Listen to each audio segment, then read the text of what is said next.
fake money, fake dollars. And the reason is because of 1971, when Nixon took the dollar off the gold standard, the dollar became fake. Since 1974, the US dollar has lost 90% of its value. So now that COVID has hit and they're printed more money in 2020 than they did in the first 200 years of our country. Our national debt is so high. We have so many people on entitlement plans. Our pensions are about to go broke. The US government is broke. Our debt to GDP in America today is 130% debt to GDP. So they're going to have to keep printing more fake US dollars or pesos or yen or euro, whatever you're saving. The trouble with the US dollar, the more it drops in value, the more they print. Let me say that again. The US dollar, the yen, the peso, the euro, as it drops in value because interest rates keep dropping, they print more of it and people save it. Talk about losers. Get it through your head. They're printing it. It's worth less and less and less. Whereas Bitcoin, the thing I like about it, because the more valuable, more expensive Bitcoin gets, they print less of it. It's called a halving. So the price goes up, but the quantity comes down. Right now, you should be saving gold, silver, or Bitcoin. And the thing is in the year 2000, I started buying gold at $250 an ounce. And today it's worth 10 times that much, approximately. Which is better, gold or Bitcoin? Who cares? The question is, how much do you have? That's all that counts right now. Because the reason you buy gold, silver, or Bitcoin is for the same reason. If you trust the US government or the central banks, the Fed, and Wall Street, then save money. But if you don't, then buy gold, silver, and Bitcoin. I don't trust our government.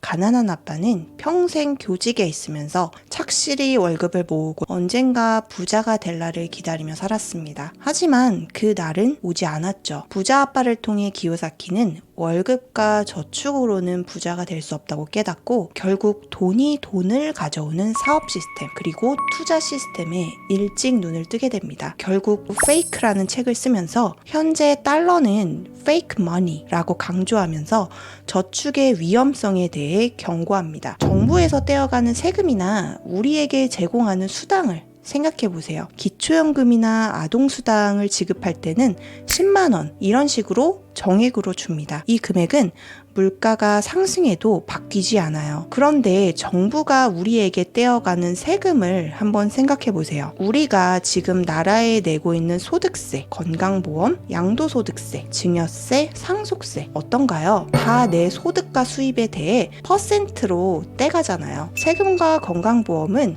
인플레이션에 전혀 구애를 받지 않아요. 흔히 보험회사가 인플레이션 장사를 하는 것이다 라는 말 들어보셨나요? 여러분이 20대 직장인이고 5천만 원 지급을 보장하는 암보험에 가입했다고 가정해 볼게요. 보통 질병이 발병하는 게 한 50대가 넘어가서니까 30년이 지난 후에 5천만 원을 지급받게 된다면 그 금액이 과연 지금과 같은 가치의 5천만 원일까요? 30년 전인 1993년에 짜장면 값이 얼마였는지 아세요? 1,600원이었어요. 지금은 최소 8,000원 정도는 하죠.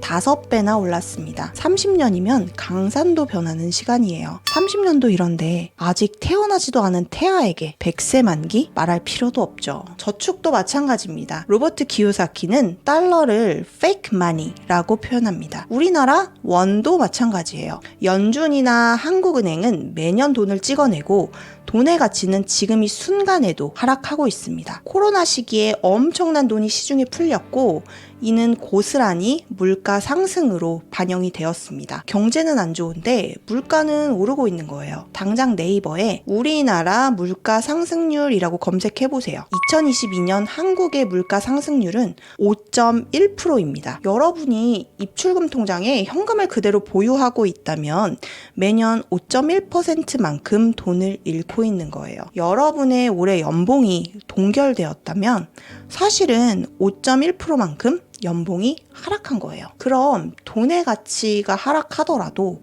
그 하락분만큼 또는 그 이상으로 인플레이션을 방어할 수 있는 건 뭐가 있을까요? 기요사키는 금, 은, 비트코인을 사라고 조언하고 있어요. 제 생각은 기요사키는 이걸 강조하고 싶었던 것 같아요. 인플레이션을 이길 수 있는 실물 자산에 투자하라고 말이죠. 대체 불가능한 부동산, 독점적인 지위를 가진 기업의 주식, 그리고 채권, 금, 은 같은 존재가 한정된 것들, 그리고 논쟁의 여지가 있지만 비트코인과 같은 가상화폐. 하지만 투자라는 건 결국 돈이 돈을 불러오는 구조잖아요. 그렇다면 최소한의 돈은 필요할 수밖에 없습니다. 그래서 평범한 월급쟁이들에게 1억을 모으라고 조언하는 거예요. 그게 바로 돈을 굴리기 위한 최소한의 작은 눈 뭉치이기 때문이죠. 기요사키가 우려하는 건 언젠가는 부자가 될 수 있다는 희망을 품고 매일 착실히 남의 밑에서 열심히 일했지만 평생 부자가 되지 못했던 가난한 아빠, 그리고 우리들의 부모님, 그리고 지금도 똑같이 반복되고 있는, 열심히 살고 있는 우리의 월급쟁이들을 말하는 거 아닐까요? 끝으로 MJ 드마코의 위대한 탈출이라는 책에서 오늘 말씀드렸던 내용에 부합하는 일부분을 읽어드리면서 이 영상을 마치려고 합니다. 이 영상이 유익하셨다면 구독과 좋아요 꼭 부탁드릴게요. 당신을 달래서 현상에 안주하게 하는 평범한 편안함은 당신을 매년 판에 박힌 생활에 고착시키기 위해 고안된 것이다. 정기적인 급여와 그것을 살 수 있는 대학 야구 게임 티켓, 4일간의 라스베가스 여행, 시카고 베어스에 돈을 거는 일 같은 모든 편안한 일상이 당신으로 하여금 같은 펜, 같은 말, 같은 줄거리로 책상을 지키게 한다. 결국 시간이 흘러도 이야기는 변함이 없다. 거의 100년 전에 만들어진 이런 계획으로 우리의 노예제도는 고착되고 우리의 꿈은 매수당했다. 현대의 주 5일 근무제는 악마의 미소와 같다. 바쁘게 일한 시간 덕분에 당신은 적당한 집에 살면서 당뇨병을 일으키는 음식을 먹고 중독적인 오락을 향유한다.